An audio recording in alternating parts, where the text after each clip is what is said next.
So before we start, I'm going to pass around this box, so feel free to look at it, pass it to your neighbor, and we'd love to hear your feedback later. Okay. So go ahead and pass it on.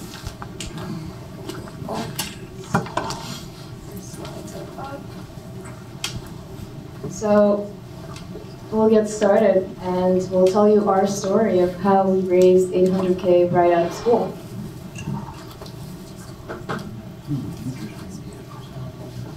Yeah, so today we'd love to tell you our story and show you the different steps that it took to raise that round and where we are today.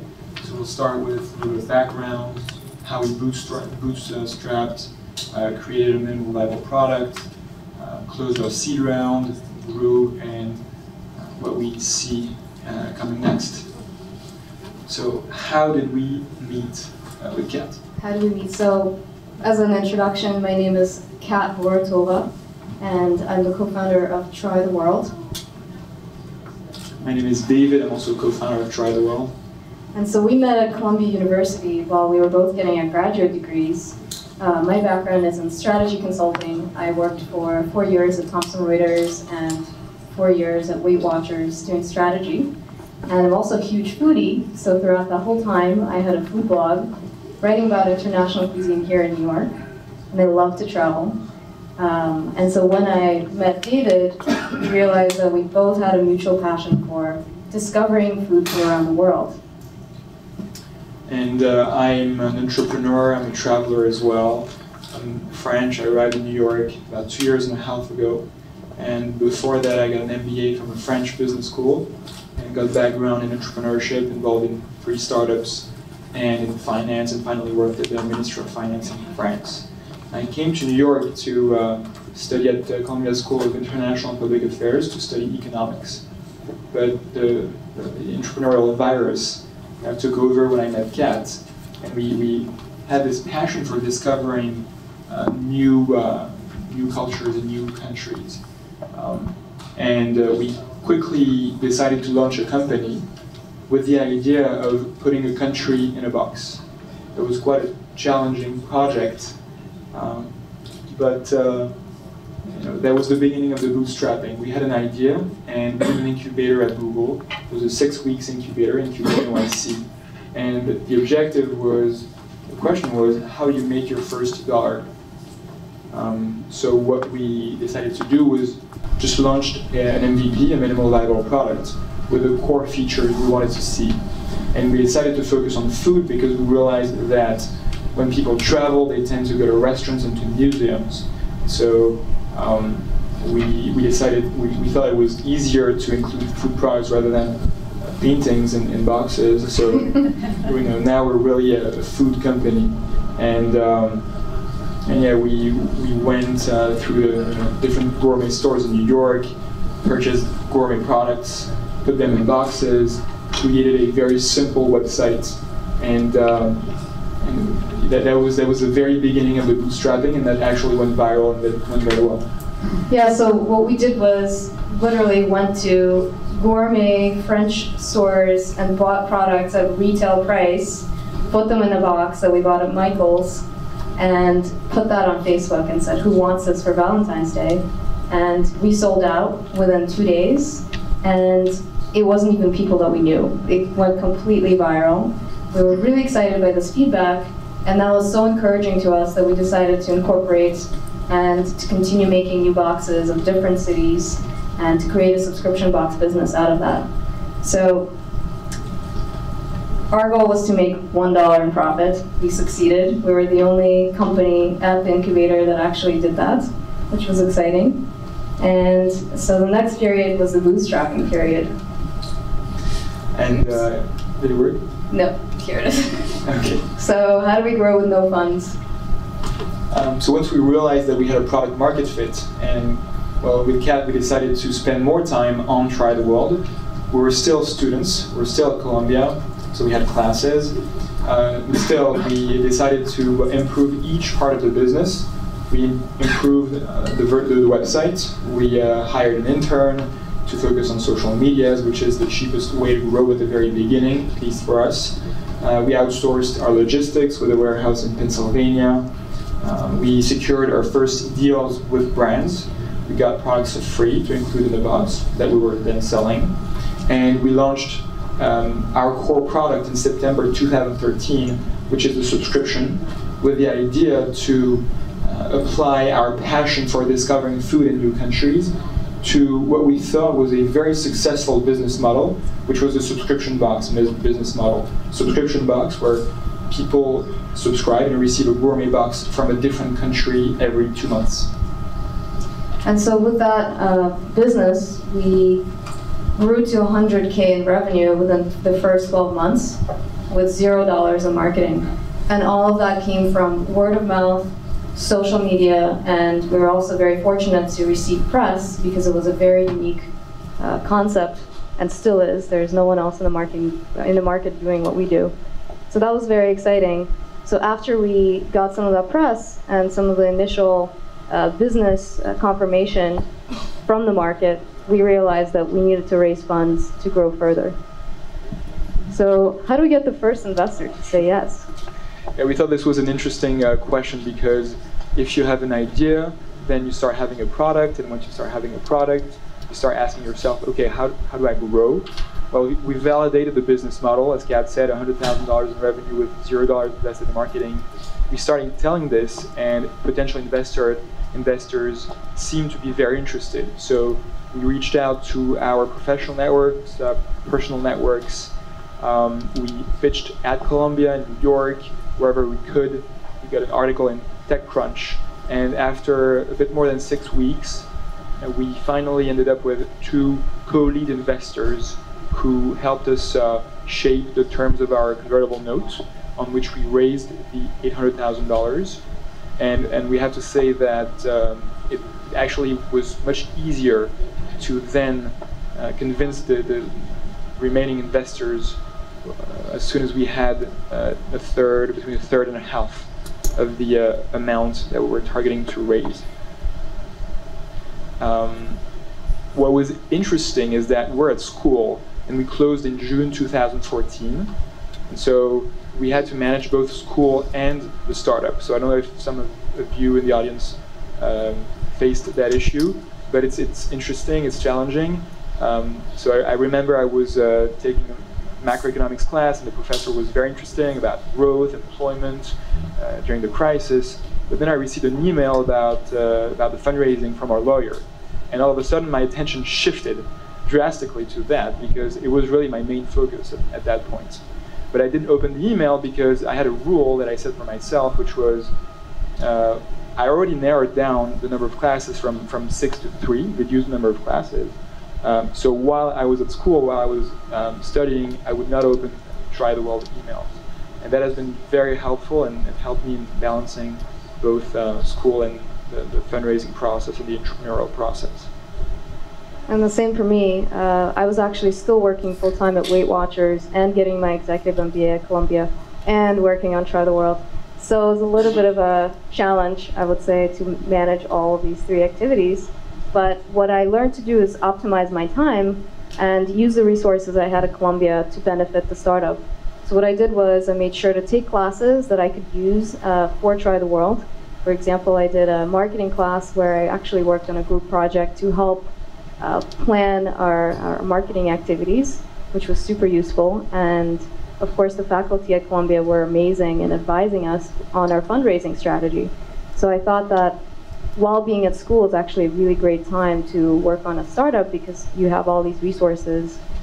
We were also part of many events. We got to pitch at many different events as well, which helped us hone the pitch and feel very comfortable talking about the metrics and the story and the vision of the company. So that was actually a perfect time to do that. And thanks to that, we think that we managed to gather a very interesting board. So what does the board look like? So our board is beautiful. We have, very, very early on, and it was very intentional for us to make sure to fundraise from investors who would also end up being our advisors. So from the very beginning, we were reaching out to people with expertise in fields that were core to Try the World. So today, our board includes experts from international gourmet distribution, luxury marketing, e-commerce, online digital marketing, as well as corporate gift and finance. So we feel very strongly about the board that we have today, and are super fortunate to benefit from their introductions and their ideas and strategy and advice. You've probably heard that before, but we came up with 3 conclusions after that process. The first one is that it takes about 6 months to fundraise. The second one is that it takes at least 30% of the entrepreneur's time and almost 70% of our attention. And the last one is what Kat said, which is that the composition of the board is very important, because board members help you not only, of course, with financing, but also with ideas, strategies, and introductions. So it's really a two-way street. So how do we grow post-seed round? So that was very interesting. We're still in that phase. We closed the round in June 2014. We're now 5 times bigger than we were in June. We're over $1 million run rate and growing at around 7% per week. So how do we do that? Well, it's still a challenge first, but generally 2 elements. The first one is the team. It's really our main focus to recruit the most talented team members coming from all over the world and wanted to work in New York, mostly in marketing, in supply, web development, and design, the core issues in our business. And the second focus has been marketing, and we've been very happy with quite successful marketing channels that we've been able to exploit and that we plan to keep exploiting in the future. So now what? So now what? Everybody asks this question. So we feel like since June, we were able to prove our hypotheses, which were there is a product market fit, we have amazing customer reviews, retention is great relative to similar companies like ours. The lifetime value of each customer, I'll share with you, even though we typically don't share this, is over $100 in profit. And the cost per acquisition with some of these very scalable marketing channels is below $40. So it's been a great model so far, and we're happy to prove these initial hypotheses that we had. And the other amazing thing is that the grocery online market is $6 billion and growing at 17% every year, with gourmet food in particular actually growing even faster. And with our unique positioning of having international gourmet products that are very difficult to find in the US, and yet people love them, we believe that our model with subscription box and the eShop that we just launched is a really winning combination to be a leader in this market, the international gourmet market. And so what we're really excited about is the next phase, where we plan to start fundraising soon after the holidays to grow our subscription business, as well as the eShop, where we're continuing to add new SKUs that our customers are constantly emailing us about, saying, hey, can you guys please add the salted butter caramels that you included in your box? When is that going to be available? Or the fresh truffles from Italy. So some of these products are actually exclusive to Try the World, and we plan to continue to increase the number of products that we have. Thank you very much, and we welcome, of course, any of your questions. So I'll start with the question. Thank you. When you are first out of school, there are many hurdles when it comes to fundraising. One of those is investor would ask you, as a first-time entrepreneur, how would you prove yourself? And is that one of the difficulties that you had when you raised your 800K? If so, how many no's did you get before you get your first yes from the investors? Yeah, we had a little bit of experience in entrepreneurship. I was involved in 3 startups, raised funds before, but it's true that the environment was a little bit different. To be honest, it has been pretty seamless. We got a couple no's. At the very beginning, we were getting our arguments ready and getting our pitch ready, but very quickly we got interest from investors who got the model. It was quite straightforward. We are applying what Birchbox did with cosmetics to food, and with results. So. And I think the investors trusted our background, and we developed a relationship with them over time. So they really saw the growth in the company in the 6 months that it took us to raise the funds that we raised. So we were constantly showing improvements, growth in the metrics, and they began to trust us very quickly. I actually have a question too. Once your client tries every single box from every single country, now what's the long-term business plan for them? Do you think they're going to stay with your subscription plan, or? So the way it works is actually we create a new country box every 2 months, and the subscription doesn't end at a certain point. You can cancel at any point, or you can continue forever. So it's a recur bill until you cancel. What I meant, when you run out of countries, like, are you gonna substitute your products with something different, or? Yes, so there's definitely opportunity. Well, first of all, there's 180 countries in the world or more. But we believe there are at least 30 amazing countries with great culinary traditions that we have potential to curate. Once we run out of those, we know which countries are blockbusters that people wouldn't mind receiving more than once, especially if we change the product arrangement.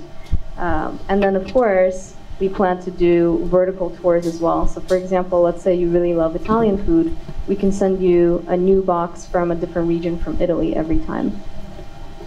That's the plan. Thanks. Okay. Are your subscriptions focused on the US? And do you have any plans to find subscribers outside of the US, so developing other subscription models, you know, in various countries, South America, Asia, wherever it may be? Yeah, absolutely. The goal is to sell a box from every country to every country. Yep. Now, our philosophy is to focus and to do things well, one step at a time. So the US we think that the US market is deep enough for now for us to focus on this one, and then very quickly we'll indeed expand to other high potential countries with people very interested to discover new cuisines, new cultures, new countries. And what relationships are most vital in expanding, such as which ones are the most vital here in the US? Is it, you know, teaming up with master distributors or artisanal food markets? What does that look like? Sorry, could you rephrase? So which relationships do you need to develop and sustain in order to effectively scale out? Is it master distributors that you're working with? Is it artisanal food markets? Yeah, absolutely. So I think that the answer is twofold. It's weird because I cannot see. Yeah. Hello. Oh, I thought you were just a poll. So, you know, there are two key elements. One is making a good product, and the second one is selling the product. So making the product indeed relies on the distribution, the supply channels we have with foreign food brands. And the interesting part is that there are hundreds of food brands from each country that want to address the US market, as it's a very high potential market with very sustained growth and consumer depth. So in the US, that has been doing well, and you know, there is competition from brands to be part of the Try the World box when we do one. Then there is the marketing channels, of course, and that can be replicated in any country. So I think we're out of time. Thank you so much. Thank you very much.